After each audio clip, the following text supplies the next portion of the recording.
Well, it is an amazing pleasure to be here. I cannot be more happy. I was waiting and waiting and waiting for this time the whole day. As you can see, I'm wearing my mask because there are some research that shows that the virus can be transferred through Zoom. So it seems like it's true. So I believe that. So when I decide to put together this webinar, one of the things that I decide from the front is to wear my face mask because there is a possibility that the virus will go through Zoom and will go through the internet, and then you may will be infected. So no, I'm going to take my mask. I am so happy to be here. Honestly, um, I have my heart actually pumps probably faster blood when I feel like I am here with my Philippine friends, which I have the very proud to call my friends. So I cannot tell you how happy I am to be here. And thank you to the Philippine Dental Association, as well as the Philippine Pediatric Dental Society for inviting me. I just only have one request that um, that I will get back someday to the Philippines. I really want to get back there. I want to go to Manila again. So once we are out of this pandemic, and once we are out of these times that I am very optimistic that very soon we are going to start to see some progress, either with the vaccination or we are going to see some progress with the treatment. So as soon as we look at this as something that happened in the past, I will be waiting for an email from Paul or from Lisa saying, Juan, we want you back here in the Philippines. So I will be opening my email every single day, waiting for that email. Okay. So without more words, I want to thank you really for the invitation. I feel that this is a wonderful opportunity to share a little bit of my experience working in a children's hospital. And so tonight we are going to talk about oral and systemic manifestations of SARS-CoV-2 on children. So this is a very interesting topic. Still, we don't know a lot of things, and you are going to see that in a few minutes. But this lecture is a wonderful opportunity for me to share my experience and for you who are listening to this webinar to understand how complex is this virus and to understand that children are not exempt to be affected by the virus. What happens is sometimes they are affected less than adults. And honestly, that plays against us as a pediatric dentist because children usually they don't get as sick as an adult. So what happened is it may be that they are asymptomatic and they are positive, and maybe they will be walking through the door of your office, or they will be walking through the door of my office completely asymptomatic, and they maybe will be positive. So as an opening statement of my lecture, I want to remind you that we need to keep all the universal precautions, and we need to assume, listen this, we need to assume that every single patient walking through the door, every single patient walking through the waiting area of our office is a patient that is potentially infected by SARS-CoV-2. And I think so this is a good opening statement. The second statement that I want to say is I hope that your families are healthy. The other day I was talking with a friend of mine who is a dentist in Spain, and he lost one uncle and one cousin because this pandemic. So I really hope that everybody who is listening to this webinar, that your family is healthy, your mom, your dad, your brother, your sisters, your grandparents, that everybody is healthy, and we really need to do everything that we can to keep us, following the social guidelines and following all the guidelines from the government, because no question is that the virus can cause some serious issues, and we need to be very serious about that. Okay, so I am going to start, and I'm going to move a little bit this. Perfect. And I'm ready to move I want to share something interesting. I was recently I was promoted to professor. So now I am a full professor at Indiana University, the Department of Pediatric Dentistry in Indiana, which is also your home. I always keep the doors open. If any dentist wants to come and spend some time with us, we have, obviously, once the coronavirus times are over, we have a pretty straightforward mechanisms to help you to come and stay with us for a day, for a couple of days, for a week, for a month, and share your expertise with us, and we can share our expertise with you. So I'm a professor at Indiana University. I work in a children's hospital downtown Indianapolis.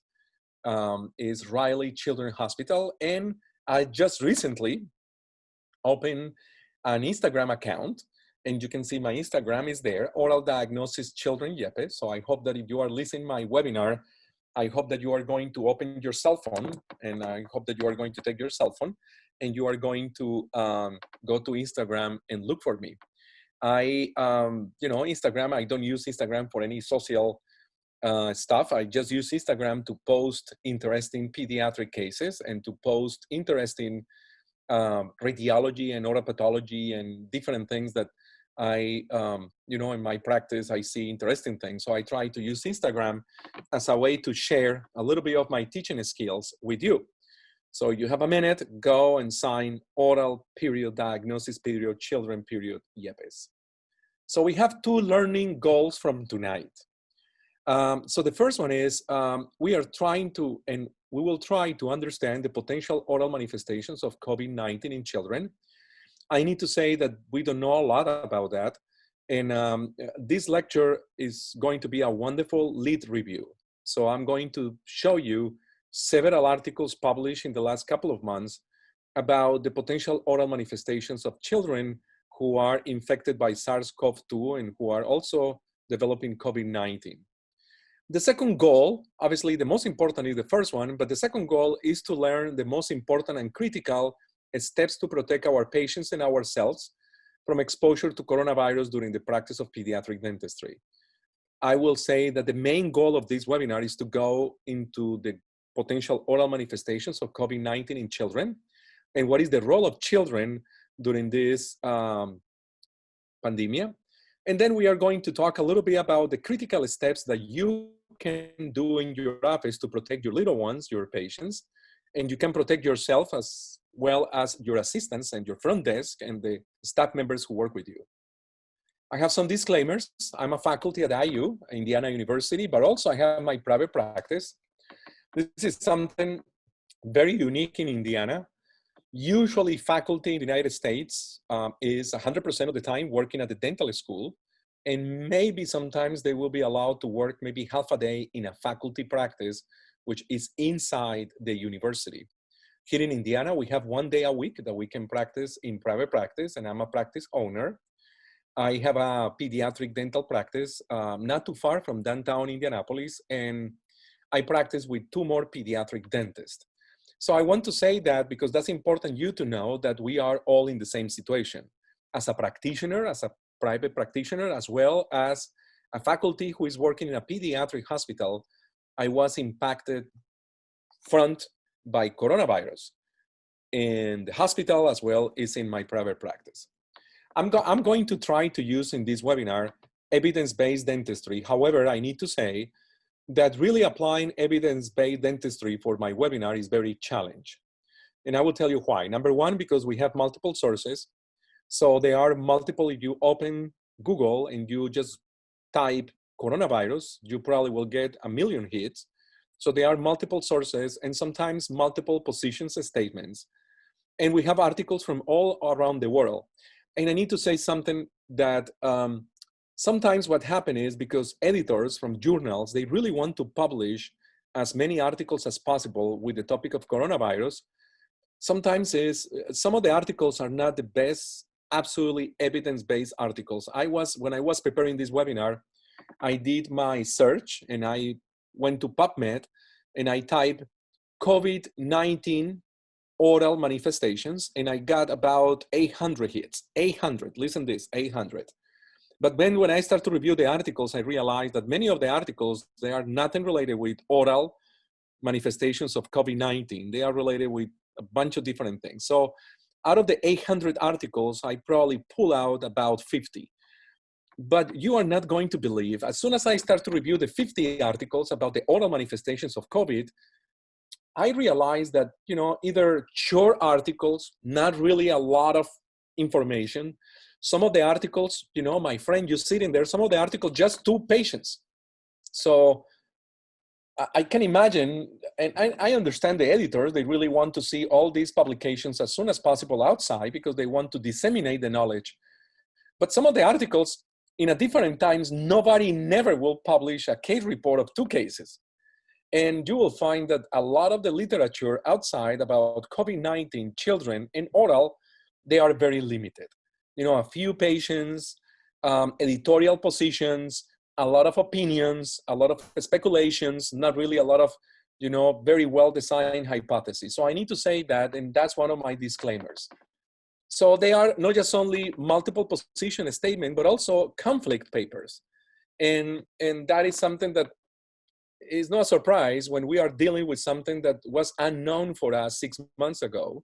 So since March, when we start to see more and more cases, and since December to 2019, when the first cases were presented in China, so the amount of information is just amazing, and very often they are conflict and they don't agree. And so that's one of the issues of this webinar. But I promise you, and especially for this group, which I am very, very close, and I develop gray hair trying to put a good webinar, I will try to do my best job putting together evidence-based dentistry.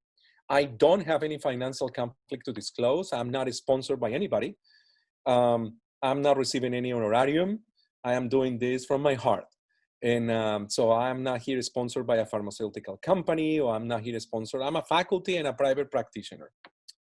So this is the agenda. This is what we are going to do tonight. I'm going first with general facts, a couple of slides, I promise, because I don't want to spend more than 10 minutes about general facts, clinical course, and routes of transmission. So in these 3 topics, I probably will spend only 15 minutes.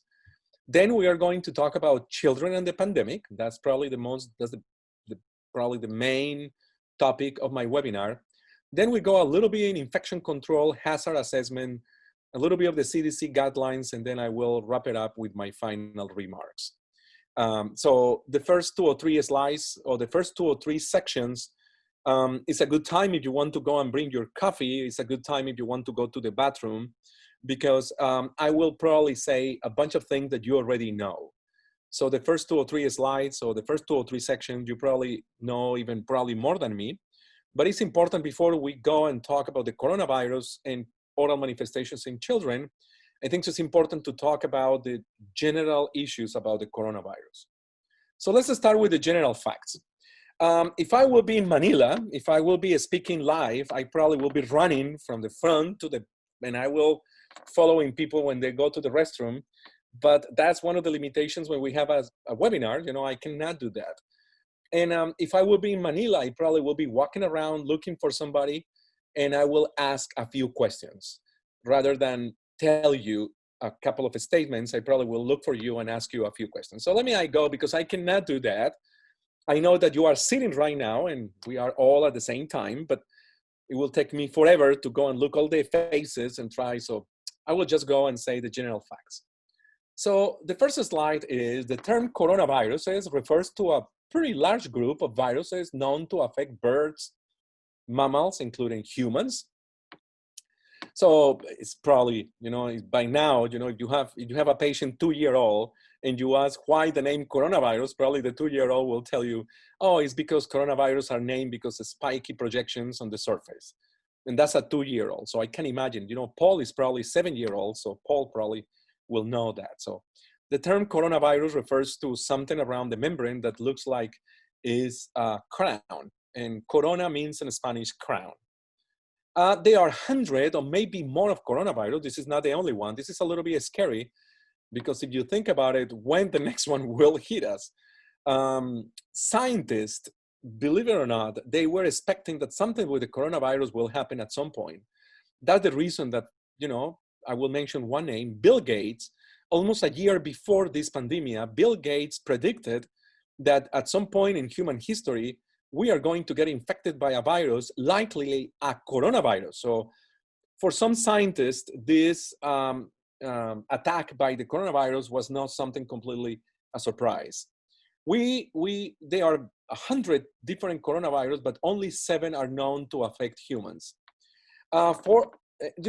These 7, about 4 out of the 7, they only cause mild cold or flu-like symptoms.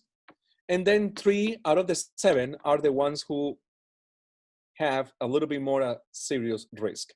So I'm going to go through that. You see, this is easy. This is general facts.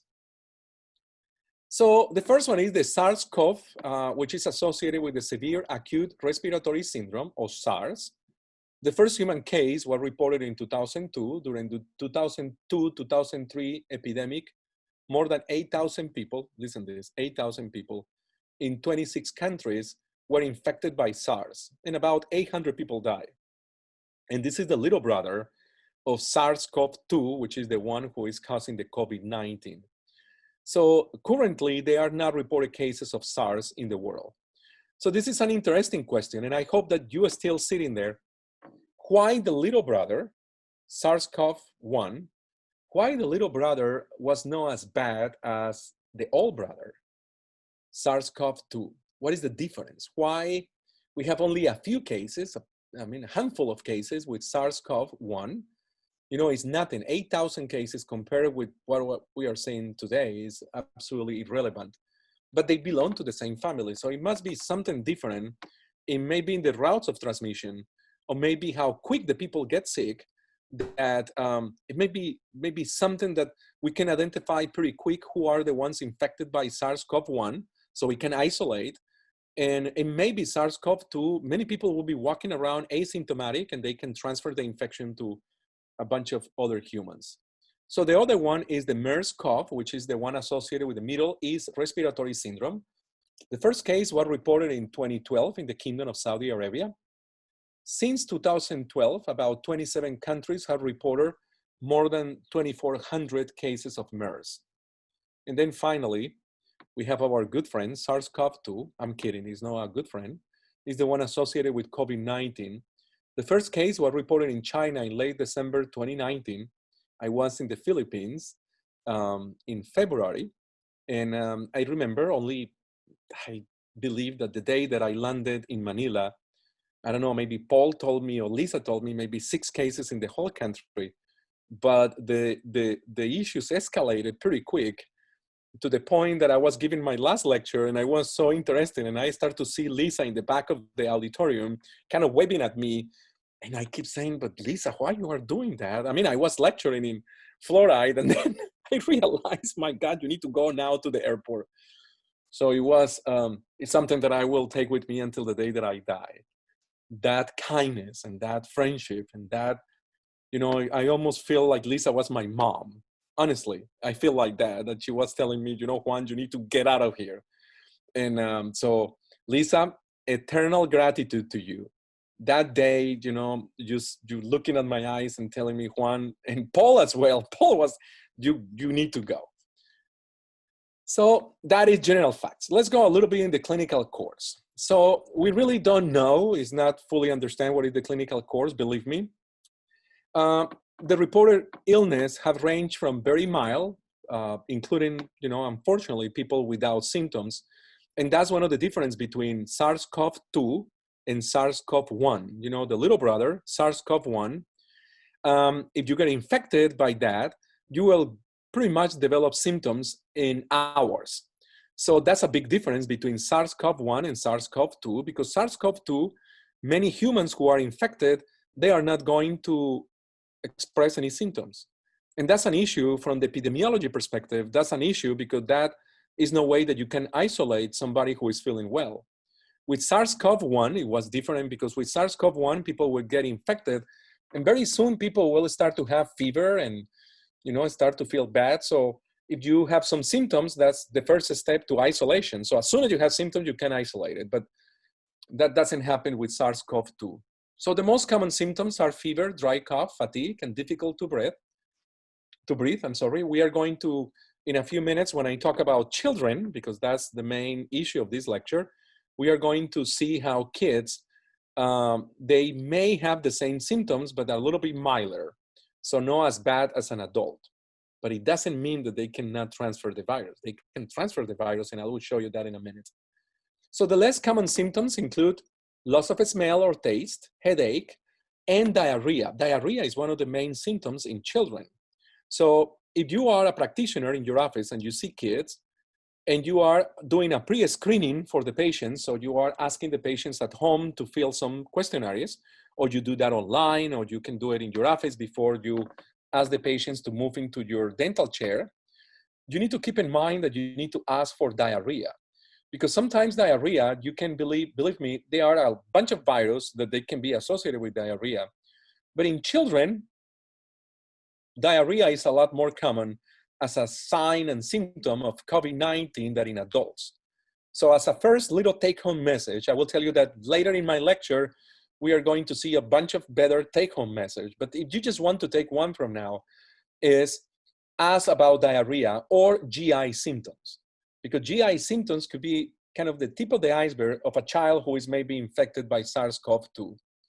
The median time from symptom onset to the development of pneumonia is about 5 days if you are going to develop that. And then the median time from symptom onset to severe hypoxia, which is low oxygen in your blood. And usually if you get to that stage, you need to be in an ICU and you need probably with ventilatory support, is 7 to 12 days.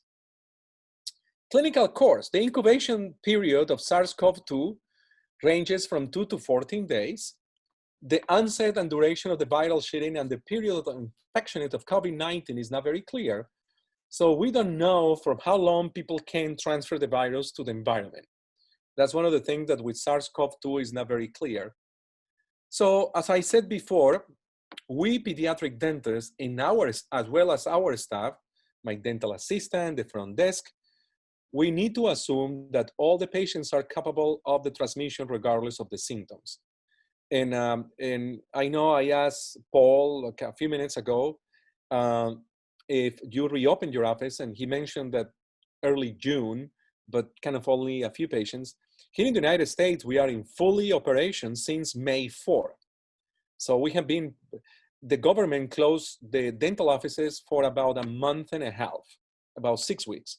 So we reopened our offices, and during that month and a half, we only provide care for emergencies. But since May 4, our offices are fully open and we provide everything. Now, obviously, we are trying to decrease the use of aerosols, everything that you know, but we are about 70% of what we used to see compared with 2019. So we are very busy. I mean, we are not 100% compared with last year, but we are getting closer. So in every single dental office, and that's what I'm doing in my office, we do the same at the hospital, we assume that every single child who is walking through the door, that child is infected. And that means that we take the things very seriously from the universal precautions standpoint. Older people, more than 65, so nobody in the Philippines is older than 65. You guys, if you are older than 65, you look like you are 20. So I look, you know, I look old, but in the Philippines, nobody looks old. It's one of the amazing things. You know, I walk around and everybody looks young. I don't know if the creams or whatever you do, but, or maybe you are sleeping in the freezer. So that's the reason that when you are at night, you just go open the door of the fridge and then you go in like a wine. But older people, more than 65, and people of all ages with severe chronic medical conditions seems to be a higher risk of developing serious and sometimes fatal COVID-19. So COVID-19 is primarily a respiratory infection. However, we see problems in other systems, and we are going to say that or go a little bit deeper in that in a few minutes. Okay, so you can see that this is pretty easy.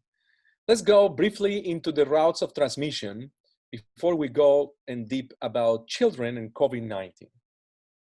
So routes of transmission, SARS-CoV-2 is mainly transmitted through droplets, small droplets, about particles diameter between 5 to 10 microns. It's a transmission person to person. The droplets containing the virus when we cough, sneeze, or when we talk. So when you are saying, hi, how are you? You send a bunch of droplets, and imagine if these droplets are pretty small, they can be suspended in the air for a long time before they go land on the floor.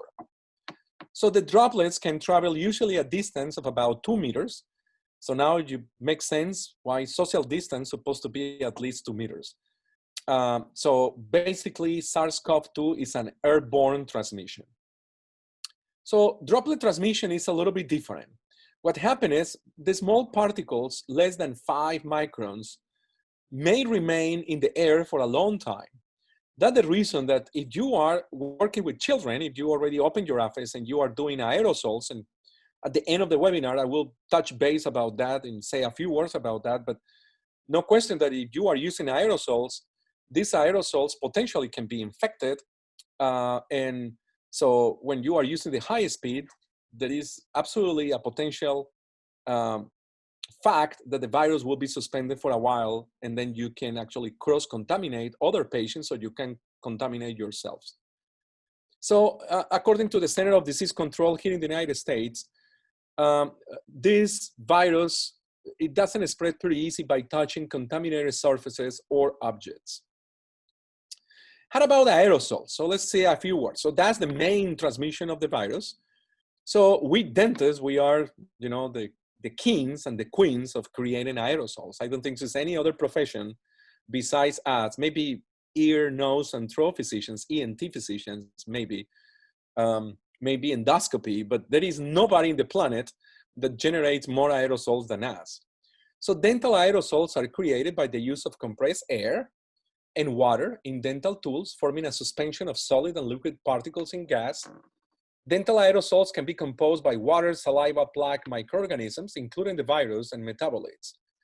I'm not going to explain the different sizes of the aerosols. I just need to say that the aerosols, 90% of the aerosols, listen to this, my friends, 90, which is a pretty high number, of the aerosols that we produce in dentistry, they are the smallest droplets that you can imagine. So they are smaller than 10 microns, which are the ones who are probably going to be suspended in the air for a longer time.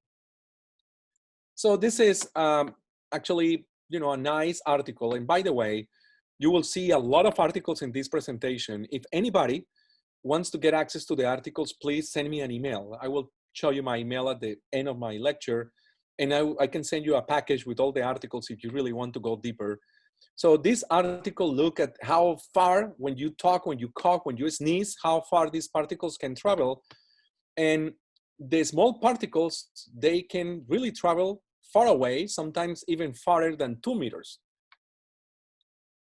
This is an amazing article, and as I mentioned, all these articles are yours.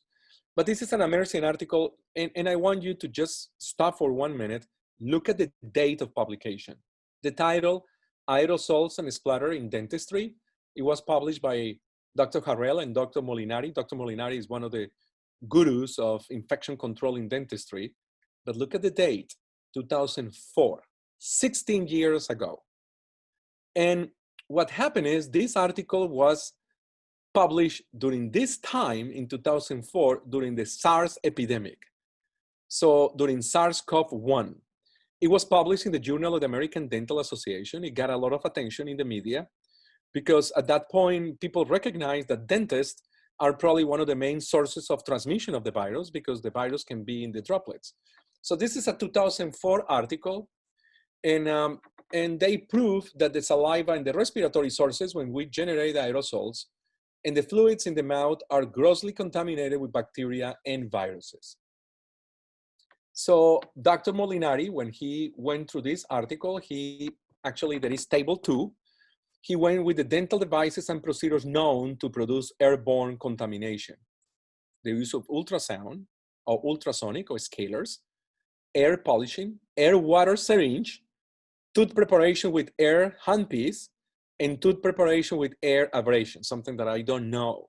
I don't do that, but I guess in the old days, some dentists used to do abrasion. But my point is 2004, and it's very relevant in 2020. So because we are in routes of transmission, I want just to share with you a couple of articles that they look at that. This article, you know, probably one of my #1 source of excellent information about COVID-19 is the New England Journal of Medicine. And I love to look at that because that is, you know, what they publish usually are high quality articles. So this article was published there. They look at visualizing speech-generated oral fluid droplets with laser. And they ask people to say, stay healthy. And they visualize how far these droplets they can travel when you say, stay healthy. So they ask the patients or the volunteers, because these are no patients, the volunteers to say, stay healthy with mask and stay healthy without mask. It's hard for me to believe that there are people around that they still not believe how important it is to wear the mask. Every single day, we are seeing more and more evidence that support the use of the mask. Here in the United States, just last week, the governor of my state, the state of Indiana, he mandated the use of the mask in any public place, but it took like 2 months before he decided that was mandatory. And still people pretty upset about that because they feel that this is against my liberty and against my freedom and against my right not to wear the mask.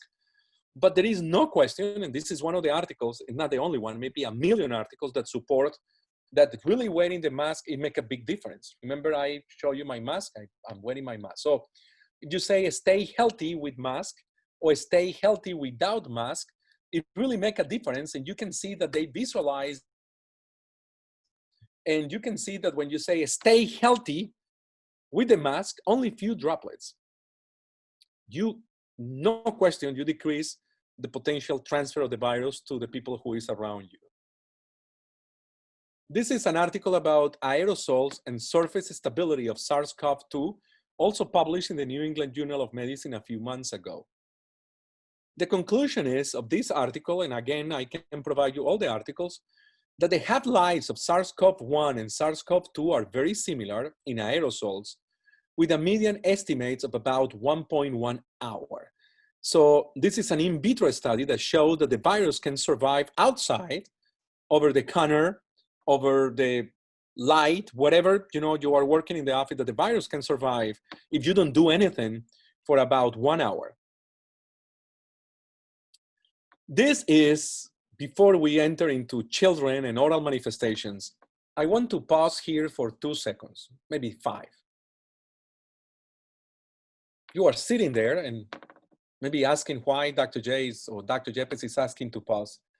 Because this is probably one of the milestone articles published in the last 4 months that is a direct impact for us as a pediatric dentist. And I love it, and I went, I don't know how many times, but it deserves the 5 minutes kind of timeout. The title is very provocative. Asymptomatic transmission, the Achilles heel of current strategies. This article actually discusses why or what is the main difference between SARS-CoV-1 and SARS-CoV-2. And I already mentioned what is the main difference. Asymptomatic transmission. So the traditional infection control, when I did my doctoral degree in epidemiology, I learned that the best way to control infectious disease is to isolate, try to detect who is infected and then isolate it. And that's valid for any virus, any other bacteria, for any other infection. If you are infected, well, we need to isolate yourself. That's the best strategy. So SARS-CoV-1 in 2003, it was a symptom-based case detection and subsequent testing and isolation. So people will, as soon as they get infected, they will start to show symptoms. So people will isolate it, and that will be enough. COVID-19, the initial approach was justified because similarity between SARS-CoV-1 and SARS-CoV-2. But what happened is SARS-CoV-1 in 8 months, it was completely controlled and only infected about 8,000 people. COVID-19, within 5 months, more than 2.6 million in the entire planet. So this is really the one who the family of the coronavirus need to be very proud. I'm sure they are not proud of the SARS-CoV-1, they are proud of the SARS-CoV-2. So why that big difference? Remember, I paused for 5 seconds when I start to discuss this article.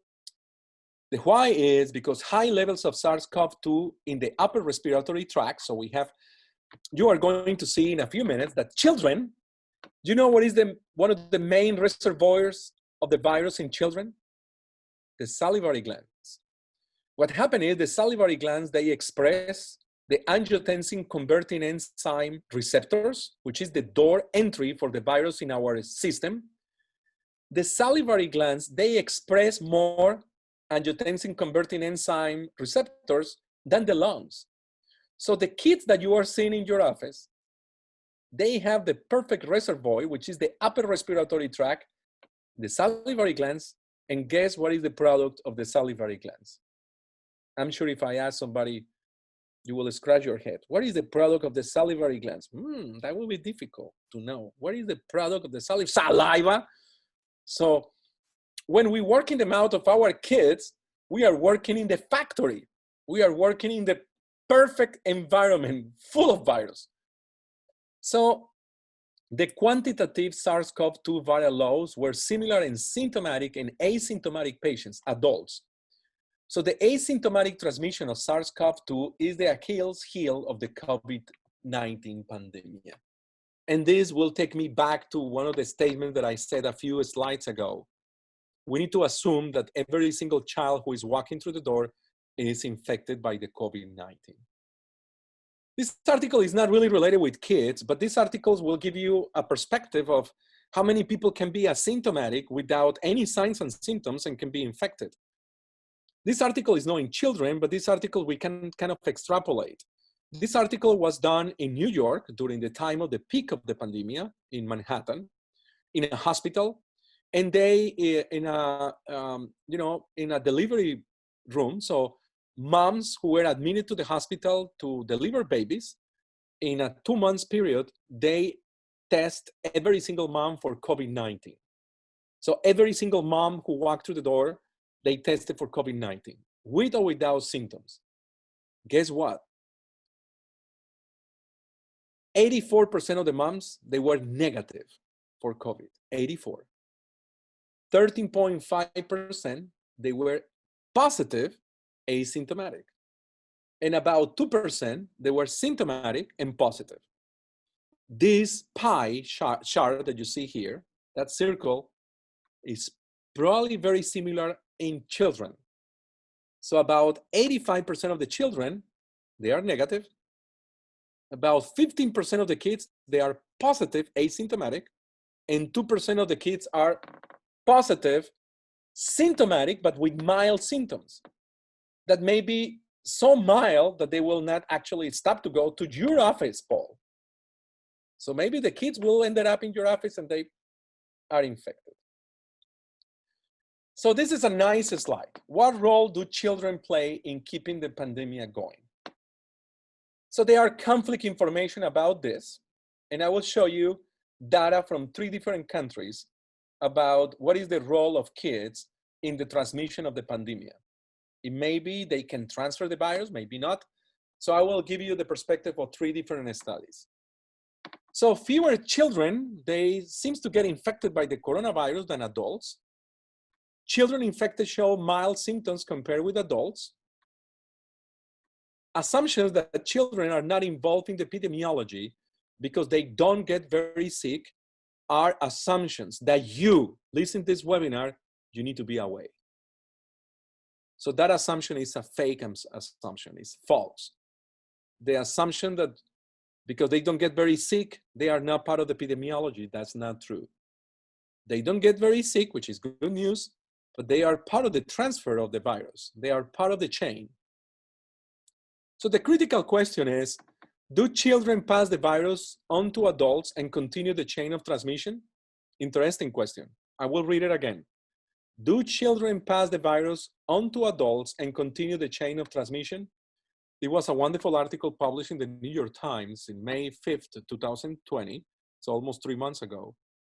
2 months ago. Well, it's going to be 3 months in a few weeks. So let me answer this question. And I'm going to answer this question from 3 countries, 3 articles from 3 countries. So I'm going back to the question, are the kids part of the chain of the transmission? So the first statement is from China. There was an article published in China, in Science from China, and changes in contact patterns shape the dynamics of the COVID-19 outbreak in China. So the study was performed in 2 different cities, one in Shanghai. The authors found that children were about 1/3 susceptible to coronavirus infections as adults were. So basically the Chinese researchers, they found that kids are not as susceptible as adults based on the data that they have. So about a third of the susceptibility with kids. However, when schools were open, they found that children had about 3 times as many opportunities to become infected when they go to the school, because they, it's difficult kids to enforce social distance. I can imagine, kindergartens having 6 feet away or 2 meters away is difficult. The authors concluded that closing a school is not enough to stop the outbreak, but it can decrease the surge by 40 to 60%. And there is no question that that slowed the epidemic curve. So keeping the kids outside the schools, from this article, I am not saying that I agree with that. That's a different story. But according to these authors, keeping the schools closed definitely is going to slow down the developing of the epidemic. So the conclusion was, there is some evidence not proven that children can transfer the virus, okay? So this is from China. Now, the second article is from Germany. They look at the title of the article is an analysis of SARS-CoV-2 viral load by patient age. So they estimate the viral load in about 3,700 patients. They look at the relationship between age and SARS-CoV-2 viral load. The results showed no significant difference between any pair of ages categories, including children. So they found that the viral load is as high in kids as well as in adults. The data indicate that the viral load in the young patients are not different from those in adults. So again, the Germany researchers, they conclude that you need to be careful when you reopen the schools. We know the kids, they get mild symptoms, but they can transfer the virus to other adults who are living in the household. So the transmission potential in the schools and kindergarten should be evaluated using the same assumptions of infectivity as for adults. Finally, one more article that's really the one that I really think so is very interesting. And again, all this information is available to everybody, is from the Netherlands. And in the Netherlands, they look at the things in a different way. So far, the Chinese and the Germans, they say, kids are critical in the chain of transmission. Children have a small role, and this is from the Netherlands.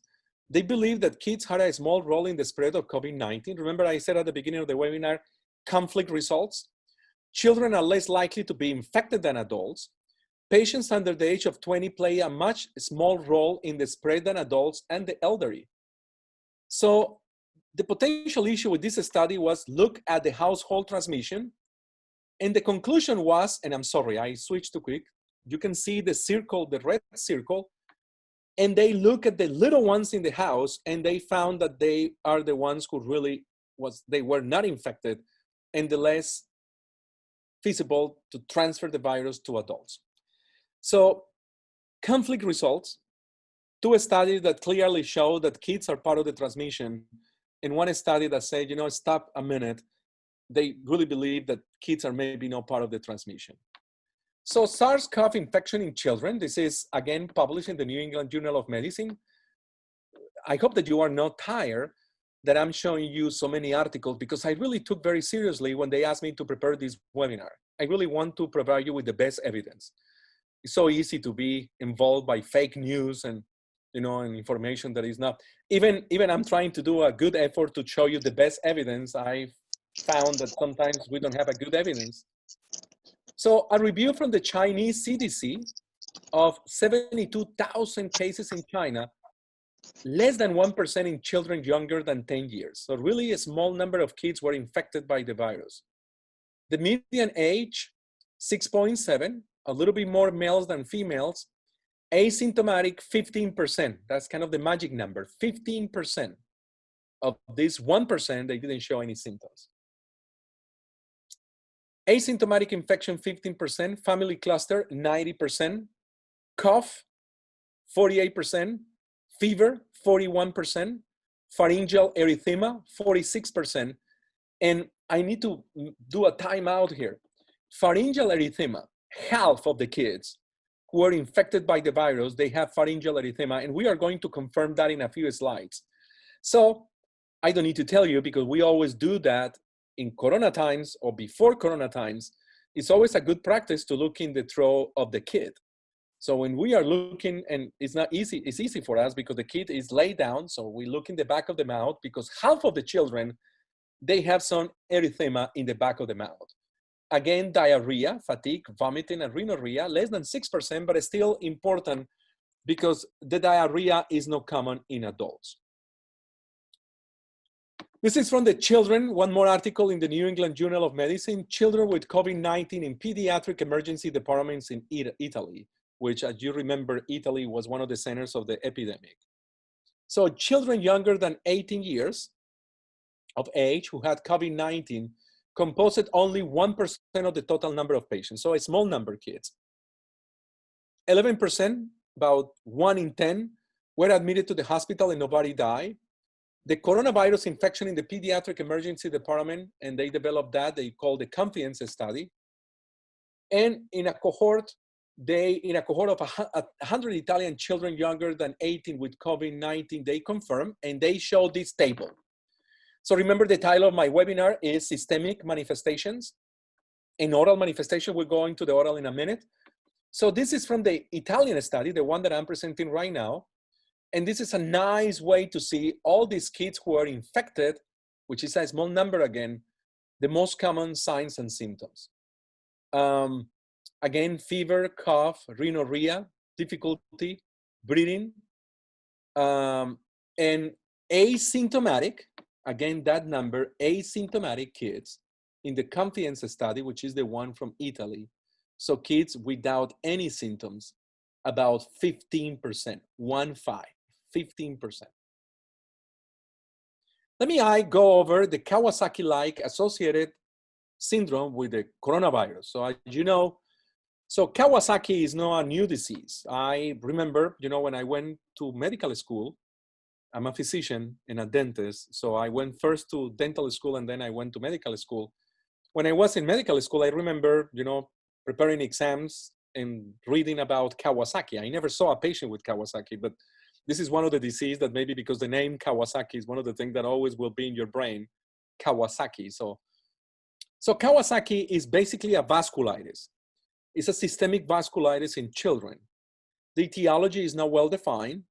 And since we started this pandemic, we start to see more cases of Kawasaki. So some authors, and this is one of the articles that they propose that there is a potential association of the novel coronavirus and the Kawasaki disease. So Kawasaki-like COVID-19 in children, the first known published case of classic Kawasaki disease associated with COVID-19 was reported in hospital pediatrics in late April. In New York City, between April 29 and May 3rd, about 15 cases of Kawasaki. May 8, we have 64 cases in the state of New York of a pediatric multisystemic inflammatory syndrome temporarily associated with COVID-19, and 2 kids died. So one of the signs and symptoms of Kawasaki related with us as a pediatric dentist is the strawberry tongue. And you can see that picture at the far left corner. That's the typical strawberry tongue, which is a deep red, painful, symptomatic tongue that is part of the whole complexity of Kawasaki. So, Kawasaki, usually they have unusual features. It's not very consistent. Usually kids are 5 years and older. There is a high prevalence of abdominal and GI symptoms, fever, rash, abdominal pain, vomiting. Less than half, they have respiratory syndromes. And the majority of the kids with Kawasaki syndrome, they recover. So this is published by the Italian Pediatric Association in April of 2020 about Kawasaki-like COVID-19 in children. And I think so we as a pediatric dentist, we need to be aware of this because if we are seeing kids in our office, we never know that we may see a kid who is expressing some of these symptoms. So the Kawasaki disease is usually seen in kids younger than 5. It's an exuberant immune reaction to infection. And the most common symptoms are fever, rash, red eyes, dry or cracked mouth, strawberry tongue, redness of the palms and hands and soles of the feet, and swallowing glands. About 25% of these kids, they have heart complications.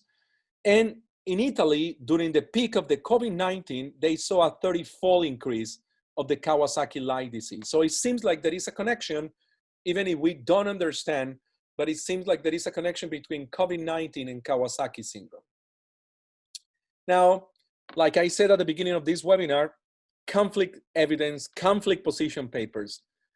This doctor, Dr. Ann Rowley, she's a professor of pediatrics in Northwestern Medicine in Chicago, which is one of the best medical schools in the country.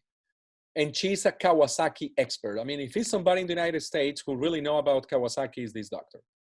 So recently, she published a position paper about there is no evidence of link between COVID-19 and the Kawasaki disease. So this is the expert saying that we don't have really enough evidence to link COVID-19 with Kawasaki. And what you see here in between quotation in italic is actually her comments. Some clinical symptoms of both disorders, Kawasaki disease and COVID-19, like a fever, rash, and eye redness, are present in many kids' illness. However, the laboratory testing of these two groups of children seems to be quite different. So, and in particular, the children with COVID-19 infection, they have inflammation of the heart muscle rather than the characteristic swelling of the coronary artery that is observed with Kawasaki disease. I mean, I don't want to say anything else. I think so. If you are still sitting and you are not sleeping and you are still following this webinar, I think so. My personal opinion, we need to be looking for, be very conscious and be vigilant of potential signs and symptoms of Kawasaki disease. There is, you know, it happened in New York, happened in Italy, that there is a peak of the cases of Kawasaki disease during the COVID-19. Maybe we don't know why, but I don't know. I think so it's a potential relationship. When we talk about oral manifestations of COVID-19, there is not a lot. And when I start to look at oral manifestations, I mentioned before I went to PubMed, I did a big review. I work in a children's hospital and we never stop. We have been working in this, you know, all the kids with COVID, they probably will ended up in our hospital, and I have the opportunity to provide care to kids and go and provide oral exams to kids with COVID-19. So starting from now, I will show you about 7 articles that they try to look at, okay, let's see if COVID-19 will produce any kind of signs of symptoms in the mouth, because obviously we are dentists and we want to see that. So I was a little bit frustrated because I couldn't find a lot of things here. So I'm going to expand, not just only in the mouth, but I'm going to expand also to the skin.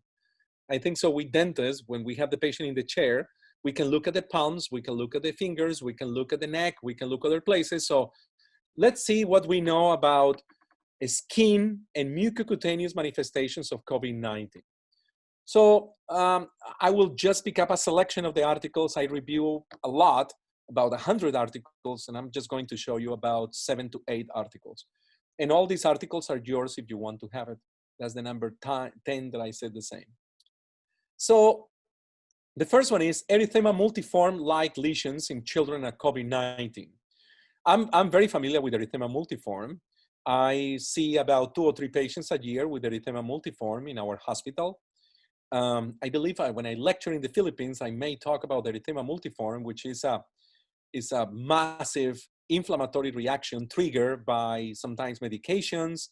Erythema multiforme, we know very well that can be triggered by herpes virus. Herpes simplex virus can be the trigger. In fact, the treatment of erythema multiforme is acyclovir, because we know that herpes could be potentially one of the connections with erythema multiforme. SARS-CoV-2 is not a DNA virus, that's herpes virus. SARS-CoV-2 is an RNA virus, but there are some reports that show that kids with COVID-19, they may well show also erythema multiforme. So I think so we need to be aware of that. And this is a case report published in Pediatric Dermatology only a few weeks ago. And it's a case report. So again, it's not like a 20 cases of erythema multiforme. They just saw a couple of kids and they saw the erythema multiforme. So they decided to publish that. So skin manifestations of kids with COVID-19 include urticaria, morbilliform, vesicular and petechial exanthemas. I will show you some pictures in a minute. And vasospastic manifestations as livedo reticularis and acral ischemic lesions. They are potential associations with COVID-19. Particular chill blinds. If you don't know what is that, you can go and Google chill blinds. I don't know why I didn't put a picture here. Please forgive me, but you can Google that, which is basically, if you look at the fingers of the kids, you are going to see almost like a redness around the nails. That's chill blinds. And that's probably one of the most consistent skin lesions associated with COVID-19.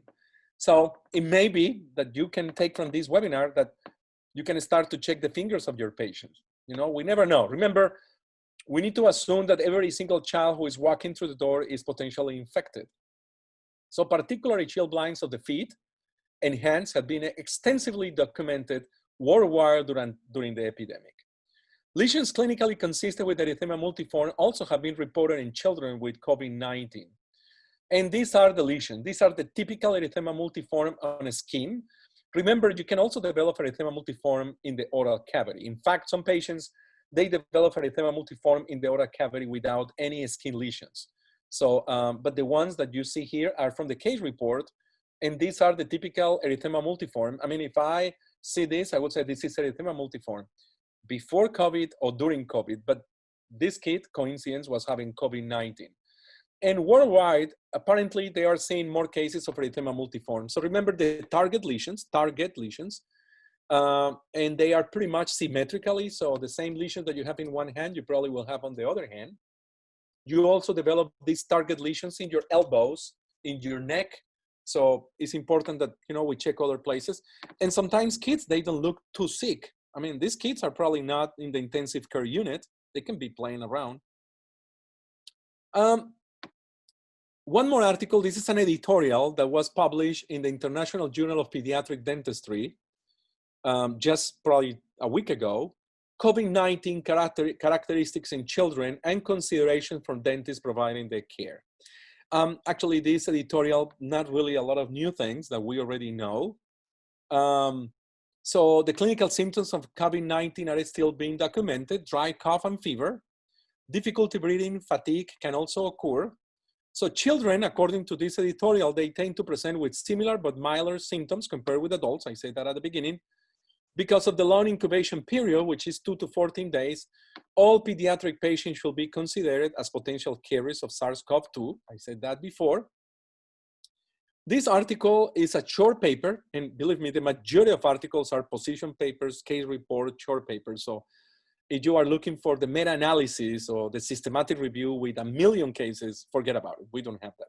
We probably will have that in 10 years when we look back and we see that. So I thought that this is an interesting article. It's from a Chinese group of researchers, Cutaneous Manifestations of COVID-19, a brief review. So it's a short paper, only like 2 or 3 pages. And they specifically, I decided to pull out, they have a bunch of patients and they look up all the cutaneous manifestations, but not just only kids, they also look in adults. So I decided to pull 2 kids or 2 different groups. One was an 8-year-old female. She was having fever, mild cough, thrombocytopenia, which is a decrease in the number of platelets, and she was COVID-19, and she also had vesicles scattered in the skin, almost like a varicella. So one more cutaneous probably manifestation of COVID-19. Then they also look at 14 kids, ages 13 to 18, and they found that 11 kids completely asymptomatic, 3, they were having cough and fever, and all these kids, all 14, they have eruption, acral eruptions in the hands, and digital swelling. Remember I mentioned that? Digital swelling. So interesting. 11 kids having digital swelling, completely asymptomatic. So a good pediatric dentist, now that if you still listen to my webinar, you probably will take a look at the fingers of the kids. I don't know, it takes 1 minute to do that. I always, when I have a kid in the chair and I'm ready to drill, I always pretend that I'm going to drill in the hand so they can kind of listen the noise coming from the handpiece. So, you know, now that I'm doing that, I can also look at the fingers and see if it's any swelling, because I know that that could be a potential sign of COVID-19. This is a very interesting article, again, short. about salivary glands potential reservoirs for COVID-19 asymptomatic infection in children. This is one of the articles that I feel a little bit worried. Honestly, reading this, which is very short, but so the salivary glands, they have the potential reservoir in kids with asymptomatic infection. The angiotensin converting enzyme 2 receptor, which is that's the door for the virus to enter into the system. That's the reason that patients with hypertension, they are more susceptible for COVID-19 because they're supposed to have some problems with the receptors, angiotensin converting enzyme receptors. But the point is, let's forget about hypertension. The point is the salivary glands, they have a big number of AC2 receptors. So the virus, for the salivary glands of children are like a honey for the bees. Honestly, it's like a perfect place to be there. So the salivary gland epithelial cells of the kids, they have a high expression of the AC2, higher than the lungs. Higher than the lungs. The salivary glands could be the potential target for COVID. Salivary glands are the major source of the virus in kids. So every time that virus going everywhere, if the kids is asymptomatic. So the positive rate of COVID-19 in patient saliva can reach 91%. So that's the reason that probably that a lot of pharmaceutical companies are working to develop tests who uses saliva. Because saliva together with the upper respiratory mucosa of the nose are probably the places, if you have the virus, that's probably the places that you have the highest amount of the virus. I hope that you are not tired with too many articles, but I really wanted to take this webinar to the highest level possible. So this is also published in a very well-known journal, the International Journal of Infectious Disease. It was published in 2020. Is oral mucosal lesions in COVID-19 patient, new signs or secondary manifestations. So the article is not in kids, but I decided to bring the article because they actually look at a couple of cases and they found that patients infected by COVID-19, 2 patients infected by COVID-19 that they were treated in this hospital, this group is from Spain. They both express these tiny yellow lesions on the tongue. And I saw a patient at Riley, COVID-19 with exactly the same lesions. Unfortunately, because the universal control and everything, I couldn't take a picture because I was with all the things, but these little tiny yellow dots in the tongue of the kid. And I found this article of 2 patients positive with COVID-19 having this, and you can see my mouse, maybe yes, maybe not, that's okay. But if you pay attention to this picture actually is taken from the article, you can see these yellow dots, and they found that in 2 patients. So since the oral health of COVID-19 patients can be affected by the infection, there is still doubt whether these manifestations could be a typical pattern resulting from direct viral infection or the oral lesions are secondary to systemic deterioration. So it's like, what is first, the chicken or the egg? Persistent candidiasis is one of the, however, I think so the persistent candidiasis is probably not caused directly by the virus. It may be caused by the treatment provided. Different centers around the world, they provide different treatment for the virus. And sometimes they provide medications who will decrease some of your immune system. And doing that, you may actually will be the perfect environment for a candida growth.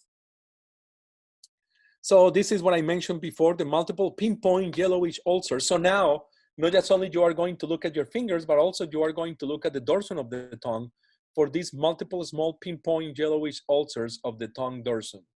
They look like a late stage herpetic lesions. Here we go, one more article. Well, it's a letter to the editor. It was published by a Brazilian group.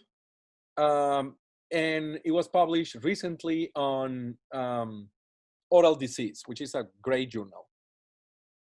So rash, urticaria, and chickenpox-like vesicles were the most common lesions that they found in Brazil.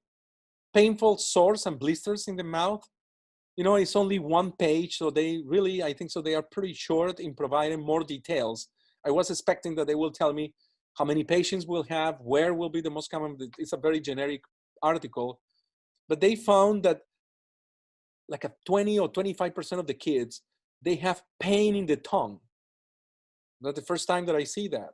And that may be associated with a higher expression of the angiotensin converting enzyme 2, which not just only is in your salivary glands, but could be also in your tongue.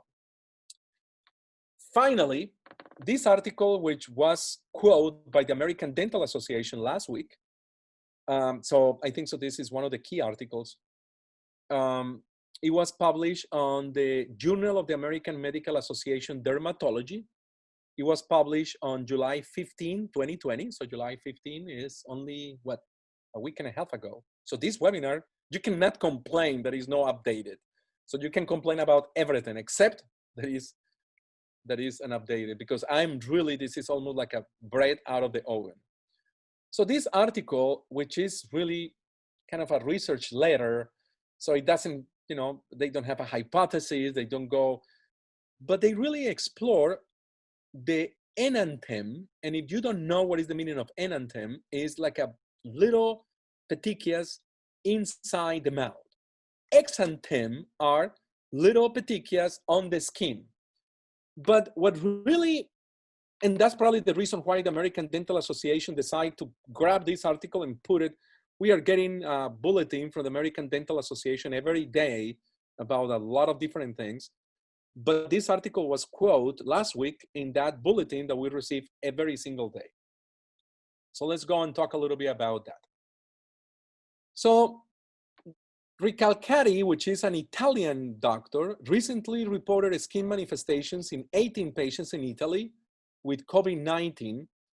And these 18 patients, they have a rash, widespread urticaria. That's not the first time. In several articles, they also say that kids with COVID-19, they have urticaria, and chickenpox-like vesicles.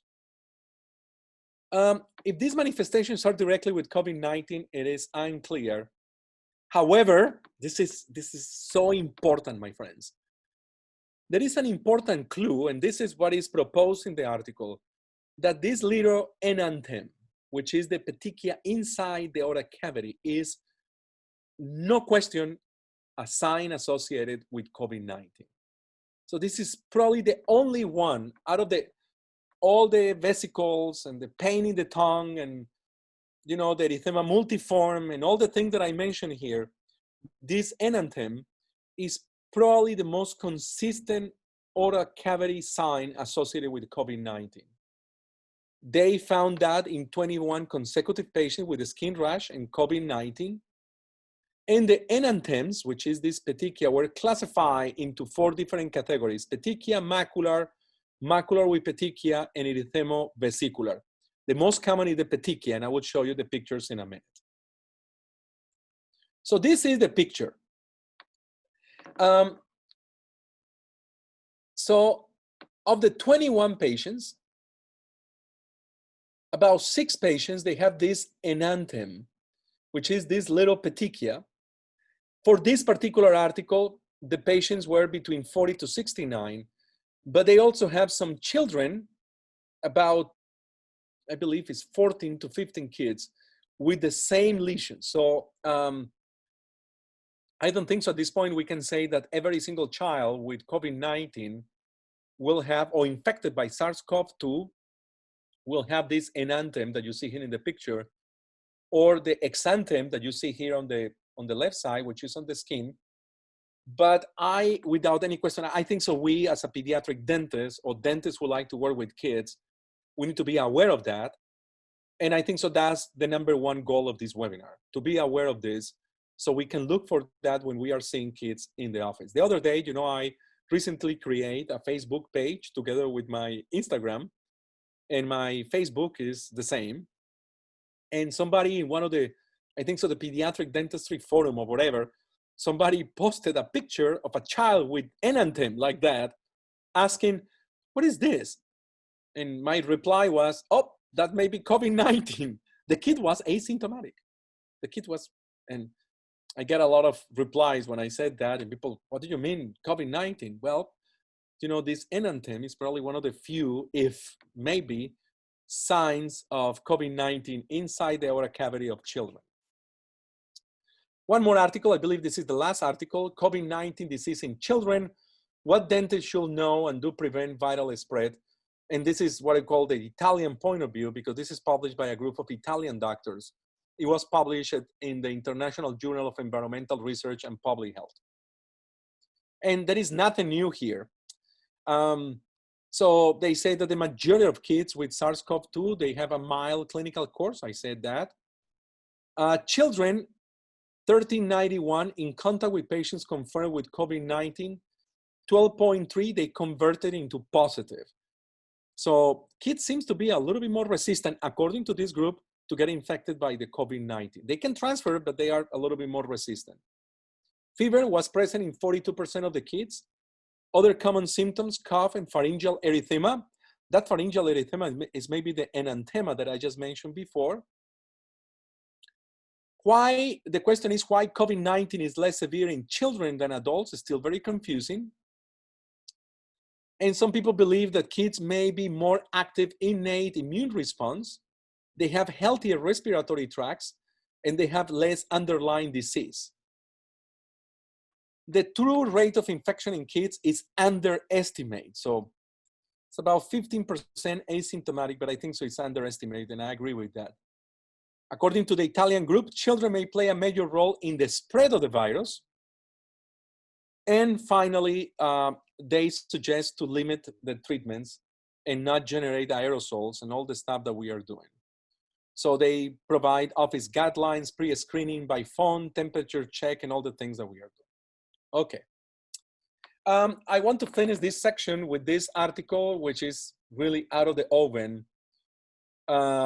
You can see the date, October 2020, and we are not even in October 2020. So maybe some of you are saying, oh my God, what do you mean that you are presenting something that is going to be published in 2020, in October? Well, this is a rapid early release. It's so important that the Center of Disease Control and Protection, the CDC, they decide to put it now and not wait until the full article is in October of 2020. Why is so critical? Well, this article is published by the Korean CDC, which is a very rigorous and very well-known and high reputation institute in South Korea. And I will invite you to read it. You can find this in the CDC, because the Koreans, they are very strict, and they did an amazing trace of the contacts. They look at the household and they look at the whole thing, and they test everybody, and they found that about 11.8% of the kids, they were infected by SARS-CoV-2 and they were asymptomatic. So that confirmed that number. So 12% of the kids, and they look at the households, put the little swab into the nose of every single member of the household. I don't know how many, like a 60,000 household they check. And they found 12% of the kids positive, asymptomatic. Interesting. This article is going to be published in October of 2020. I hope that the Philippine Dental Association will invite me someday again to talk about something. Maybe I will talk in more details about this article. Okay. I will just go through a series of 2 or 3 slides. We are almost getting to the end. I think so we are doing perfectly in time. I hope, we discussed a lot of things during this webinar. So I think so before I say goodbye, I would like just to go over a few things about infection control for the pediatric dental practice. So during appointment considerations, and I need to be careful here because what I'm going to say is what we are doing here in the United States. It doesn't mean that you need to do the same. You may do something better, worse, same, whatever. I think so every country will come with their own regulations. And so I just want to share some of my experience here. So first of all, we classify procedures that generate aerosols and procedures that don't generate aerosols. So you don't need to scratch your head for a long time trying to figure out which ones are aerosols and which ones are not. Here in the United States, the Occupational Safety and Health Administration, they defined that for us, so we didn't need to scratch our head. The use of high speed, the use of low speed, the use of ultrasonic scalers, and the use of air water syringes. That's it. So any of these 4 is an aerosol generating procedure, period. So So I just use this slide without spending a lot of time here. So what is the risk of us as a pediatric dentist to get infected, or the risk of our staff, our dental assistants? So medium risk, so not too bad. Well, low risk if you are an office manager. If you are just in your office all day long and you don't go out, well, obviously you are a low risk. Medium risk, providing emergency dental care not involving aerosol generating procedures to well patients. So patients who are not known or suspect COVID-19. So if you decide in your office to provide care, only emergency care, and you don't generate aerosols, so you do, a spoon and hands excavation or whatever, and you don't use any of the, so that's, in terms of risk, that's a medium risk. High risk is providing emergency dental care, not involving aerosols, or performing aerosols generating procedures to patients who seem to be healthy. My situation as a pediatric dentist is I am using aerosols in my office. No question about that. I'm trying to, as much as I can, to decrease the use of the high speed, but sometimes I don't have an option. I cannot close my eyes and say, please, dentin, disappear. Or enamel, please disappear. So I need to do that. So when I perform aerosol generating procedures to healthy patients, that's a high risk, period. That's it, high risk. That's the majority of the patients. So obviously a high risk, very high risk is what I do at the hospital. Because at the hospital, we perform dental emergencies or dental treatment to patients that we know are COVID-19 or suspected of COVID-19. So that's a high risk. Obviously, when you decide to do that, the chances that you can get infected are higher. So the majority of your patients, for everybody listening to this lecture, the majority of the risk of practicing pediatric dentistry in these days of pandemia is going to be medium if you only provide emergency care and you don't involve aerosols, or high if you provide emergency care, no aerosols, to patients that may be suspect with COVID-19, or you are performing aerosol generating procedures to well patients. And that's my picture, because I'm doing that. I did that yesterday, I did that today, I will do that tomorrow. I will perform aerosol generating procedures on well patients. So the majority of my patients are there. So the American Dental Association, they put together something that I believe is a wonderful document. They call the COVID-19 Hazard Assessment. And this is available in the website of the ADA. And that's coming from the Advisory Task Force on Dental Practice Recovery. So this assessment, they go into 6 actions. So the goal is to mitigate the risk to employees and reflects what is recommended by the Occupational and Safety Health Administration. So this hazard assessment, it goes to 6 actions. No worries. I'm getting to the end of the webinar. I don't have the time to go one by one. It's not my intention to do that. But I want you to be familiar with this. And I'm just going to tell you the title of each action. And if you want the webinar, if you want the PowerPoint or you want this, I can also give you that, but you can find that in the ADA website. So the action 1 is to collect information about COVID-19 hazards. So is to look in your environment, to look in your city and see how many people is getting infected. And depending on that, that will give you a sense of how many potential people will be walking through the door. That's common sense. Action 2, inspect the workplace for potential safety hazards. Action 3, identify health hazards. Action 4, conduct incidents investigations. Action 5, identify hazards associated with emergency and non-routine situations. And Action 6, characterize the nature of the identified hazards, identify interim control measures, and prioritize the hazards for control. So this is the Action 2. There are 6, so I'm just going to show you what the ADA recommends. So Action 2 is inspect the workplace for potential safety hazards. So you need to have the availability of the PPE, personal protection equipment, patients should wear a mask all the time. Look at the length of the procedure, so try to not have the patient with the mouth open for 6 hours. Try to mitigate the amount of aerosol that you generate. They don't say stop to generate aerosols. They say try to, as much as you can, to minimize the use of aerosols. Room airflow patterns.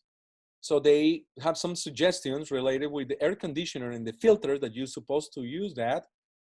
And they suggest the use of air filtrations. And that's one of the things that I'm doing in my office, which is the portable air purifiers that they will help me to exchange the air of the room. And remember, I said that these small particles, they can be suspended for over an hour. So you have one of these air purifier systems, so you can decrease the time that the particles will be suspended on the air.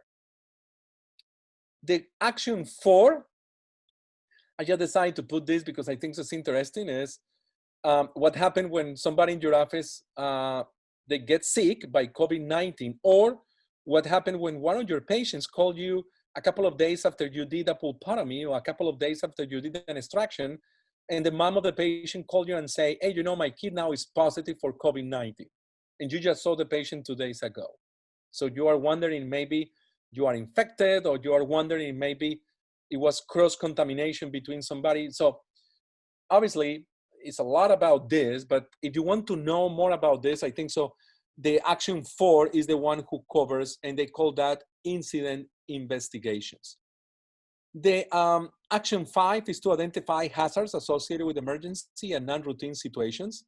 For example, identify admissions to any unscreened person into the clinic and plan to mitigate that if possible. Every single human walking into my clinic, we are doing temperature check. So sometimes we have the mailman coming with mail, coming to deliver mail or boxes. So that could be a potential person who is walking into the clinic, is not going to be screened. So we need to identify that and make sure that even the guy who is going to bring the box with the dental materials, either he leaves the box outside the door, or if he enters, we need to screen him. So the ADA also recommend the use of high velocity evacuations as possible. So the best practice is to use the high speed evacuation that we have available. Here in the United States, many companies are offering extra kind of an outside unit that is going to be placed next to the patient mouth, and they are high velocity evacuators. However, we really don't know, there is no an absolutely evidence that we need to have that. I think so. The point is, if you decide to work, I think so we need to isolate as much as we can with rubber dam or any other form of isolation. We need to work with the dental assistant, and we need to use the high suction. That is going to decrease. But now the use of this outside high velocity evacuation systems, we really don't have evidence that really mandates to do that. Finally, guidance for dental setting. I only have 5 slides and I will be done, 4 slides. So transmission, we talk about that. Risk. The practice of dentistry involves the use of rotary dental and surgical instruments that create a visible spray. There are currently no data available to assess the risk of SARS-CoV-2 transmission during dental procedures. And to date, July 29, 2020, at least in the US, we don't have any clusters of dental healthcare workers infected by COVID in the dental setting. Recommendations, universal precautions always. Look at the community. What is the rate of infection? If it's minimal or if it's high, because in some way, if you live in a community with a high rate of infection, you may well see more patients that they may be potentially infected. Patient management, you need to do the telephone triage, limited the number of visitors. Advise patients that if anyone is with the patient, only one person, they need to wear the mask all the time. We are running the questionnaire. I'm sure in the Philippines, you are doing exactly the same. And we ask the patients to inform the clinic if after the dental appointment, they develop symptoms within 14 days. Facility considerations, we are using all these barriers, shields between the patient and the front desk. We are providing to the patients the face mask. We are installing the physical barriers. We redesigned the waiting areas. My waiting area right now is keeping the social distance of the 2 meters, and we are minimizing the number of persons waiting in the room. We are looking at the dental unit water lines. We look at the autoclaves, making sure that's common sense, everything is working, making sure that the vacuum is working, and limit the clinical care to 1 patient at a time. Set up operatory, so only the clean and sterile supplies or instruments needed for the dental procedures are readily accessible. And avoid aerosol generating procedures whenever it's possible. You know, that's something that, yes, whenever it's possible, but we are using that when we don't have any other alternative. For sure, something that I'm not using in my office is the ultrasonic scalers at this point. Maybe in the future, I will be doing that. Okay. I will finish here. I want to put my last slide. And I want to do that. So I put my last slide. And I really want to, I hope that, you know, the Philippine Dental Association and the Philippine Pediatric Dental Society, they are happy with my webinar about what they asked me to cover. I try to do the best job, the best evidence-based dentistry job that you can imagine. I review a lot of articles to prepare this webinar. I review a lot of information. So everything is yours if you want it. That's my email. And you can send me an email. As soon as we finish tonight, you can send me an email and I will send you the PowerPoint if you want to have the PowerPoint, or I can send you an email with all the articles that I use. And that's my email, jfyepes1970. I was not born in 1970. I was born in 1995. And this is my Instagram, Oral Diagnosis Children Yepes. To everybody, have a wonderful rest of your day. I know by now, probably 8:30 p.m. in the Philippines.